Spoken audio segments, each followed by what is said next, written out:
आता आम्ही आलो शिरपूरला. सोनू शेठ, सोनू भाऊंच्या घरी आलो आहे आम्ही. काय सोनू भाऊ काय म्हणता? चिरंजीव सोनू भाऊ. तुम्हाला येतात तिथं पॉईंट भेटलं बस स्टँडला. हाय का? हाय हाय हाय हाय. आत्ता जस्ट आमचा डिस्कशन झाला आणि सोनू भाऊंचं सगळ्यात शेवटी नाव आहे. कसं वाटतं सोनू भाऊ तुम्हाला? आम्हाला खूपच चांगलं वाटतं तुम्ही आल्याबद्दल. हां का? एवढे ब्लॉगर आले आज. लाईक करा, सबस्क्राईब करा. काय करताय साहेब? हे एकदम डेंजर बाई आहे लावून. आणि का करताय?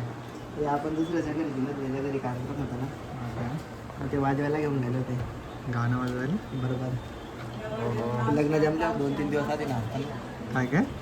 लग्न जमल्यावर 2-3 दिवस आधी नाचताना त्यासाठी बरं द्या म्हणजे आम्हाला. आमच्या इथे नीट येत नाही पण ॲक्च्युली, पण ठीक आहे. मला कंटेंट पाहिजे ना.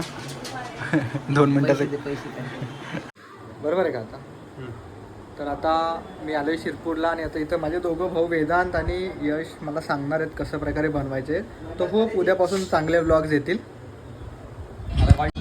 तर आता आमच्या सगळ्याची तयारी झाली. पण त्यांना फोन आला होता की मेनू काय नाही, तर आमचा प्लॅन होता बाहेर तिथं खाऊन बी. तर तिथं मेनू चांगला आहे, पावभाजी आता सागरला निघायचं का आपण तिथे? मग काय पावभाजी खायला चालू आहेत आपण सगळे. Ready ready. तो मोठे भाऊ कुठे आमचे भावी वगैरे देव तिकडेच ते मध्ये. अच्छा, टिकली पावडर करतात. टिकली पावडर. आता आपल्याला निघायचं आहे, मस्त पावभाजी खाऊन एन्जॉय करू. मग आम्ही रात्री निघू सोडा. तो आला का? तो वाला चंदू वाला निघायचा. चंदू वाला चंदू. हां, त्या दिवशी आपण दुसरा खाल्ला तिला होता ना तो. बरोबर. चलायचं मग चला.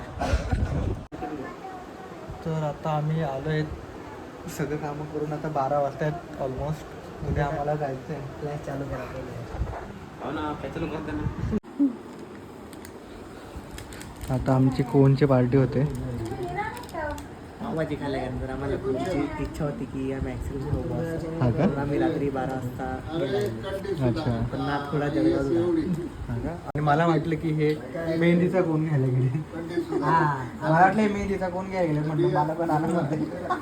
याला कोणचं विचारतो ना, मेहंदीच्या कोण सांगतोय.